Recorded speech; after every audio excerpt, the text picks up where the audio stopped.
Hi everyone, please subscribe my YouTube channel. After raising them like my own for 15 years, they took the mic at graduation and said, "We thank our real dad, not the guy who just paid the bills." I smiled. The next day, their college fund, built over 5 years, was gone, and who I gave it to left their mom pleading in public. Chapter 1. The graduation shock. For 15 years, I was dad, not stepdad, not mom's husband, just dad. I taught them to swim, packed their lunches, and sat front row at every school play, even when they flubbed their lines or just waved awkwardly at the crowd. I stayed up through asthma attacks and nightmares, helped with algebra homework and heartbreak, and yeah, I covered every expense: braces, dance lessons, soccer gear, family trips. Their biological father, he disappeared before their youngest was 3, sending only a handful of messy birthday cards with a name they barely knew. I never turned it into a contest. I didn't need the glory. I just wanted to be their dad. Until that graduation day. The auditorium was buzzing, families cheering, caps soaring. The principal passed the mic to the twins, Mia and Ryan, my kids, valedictorian and co-salutatorian. I stood, camera ready, grinning ear to ear. Then Mia stepped up. "Before we wrap up, we want to thank the most important people in our lives," she said, her smile radiant. "Our real dad for always being there in spirit, rooting for us from afar." Ryan added, "And Mom, you're our foundation, our everything. We love you beyond words. Oh, and thanks to the guy who paid the bills, I guess." Laughter rippled, mostly from her side of the family. My ex-wife, their mother, didn't glance my way, too busy wiping fake tears and nodding like she'd single-handedly shaped their success. I didn't stand. I didn't smile. I sat frozen as something inside me broke, then solidified.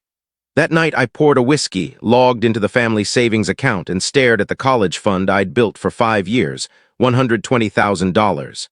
They saw me as just a wallet? Fine, let's see how they manage without it. Chapter 2. The funds and the fallout. Sleep didn't come that night, not from sorrow, but from clarity. By dawn, I had a plan. First, I emptied the college fund. Every penny. I shut down the 529 plan and funneled the money into a private trust I'd set up 6 months earlier.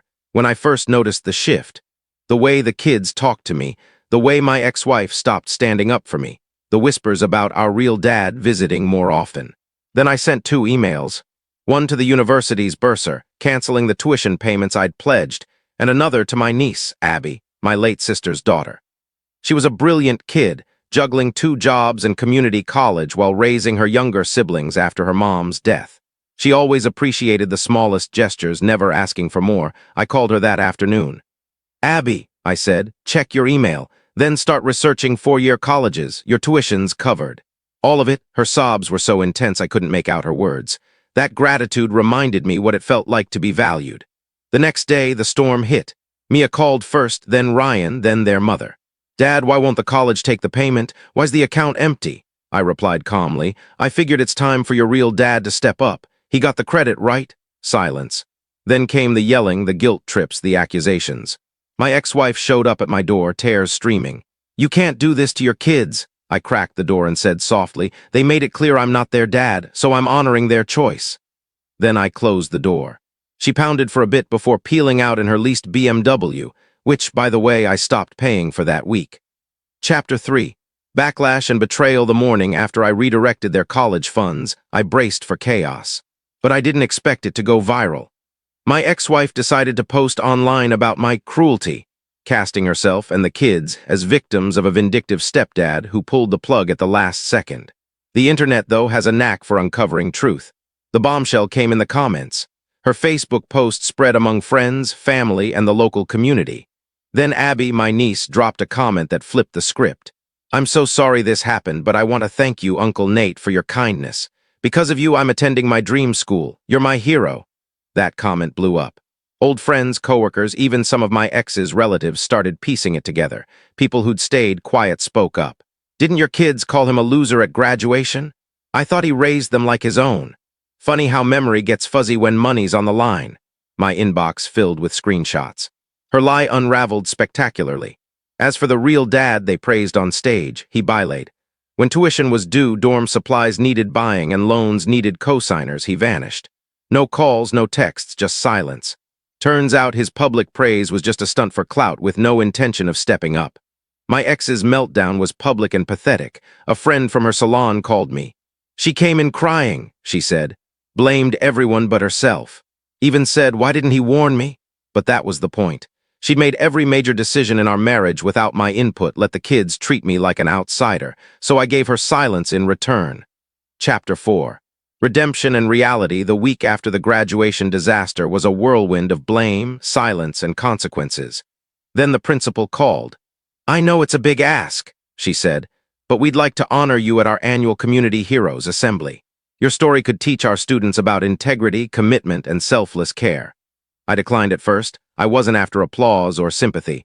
But then she said, "We also want to offer a scholarship in your name to someone you choose." That stopped me. A chance to lift someone who deserved it. I thought about it all day. There were many I could have picked, but one stood out. Maya, the daughter of my old company's janitor. A straight-A student, accepted to 5 top colleges, but ready to abandon her dreams because her dad couldn't afford tuition. When she learned, she cried, so did her father. "You did this?" he asked, voice breaking. "Why?" I said, "Because you raised her right. That's what matters, not blood." That same day, my ex-wife stormed into Maya's school, screaming, "How dare you steal our kids' future? You owe them," but her act was wearing thin. The PTA president, once her closest friend, shut her down. "Your kids made their choice on that stage. You don't get to beg now that the consequences hit." Someone recorded the confrontation, and it spread online like wildfire. The internet, once sympathetic to her, now labeled her entitled, ungrateful, delusional. Later that week, I sent the twins a letter. No anger, no lectures, just a photo of me and Maya at her new dorm and a note. "Some things are earned, not owed. I gave my heart, not just my money. That's worth something to the right person." Epilogue. The weight of a man, the chaos of that graduation day faded, but its echoes lingered. My house was quiet now. No running footsteps, no slamming doors, just calm silence and a life reclaimed. 6 months later, a handwritten letter arrived from Ethan, the quieter twin, who never met my eyes after that speech. "I don't know if this matters," he wrote, "but I've been thinking. Mom said you were just the provider. But you were there. Every game, every sick night, every heartbreak I didn't want to talk about, but you saw. I was wrong. We were ungrateful. I wish I could undo it."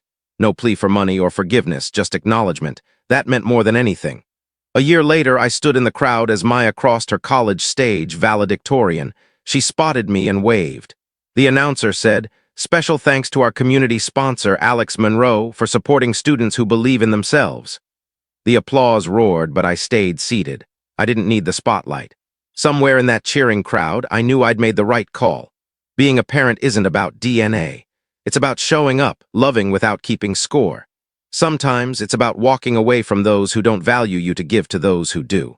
They called me a loser that day, but the real victory was choosing peace over pride, purpose over pain, and integrity over ego. That's a story I'll never regret living. Drop your thoughts below. I read them all. Hit like if you're all about justice and share this with someone who needs its spark. Subscribe to Lauren's stories because here betrayals don't rest. They hunt. Every shadow holds a reckoning, every mask cracks, and every betrayal meets its answer. Stay sharp, stay unbroken, stay tuned.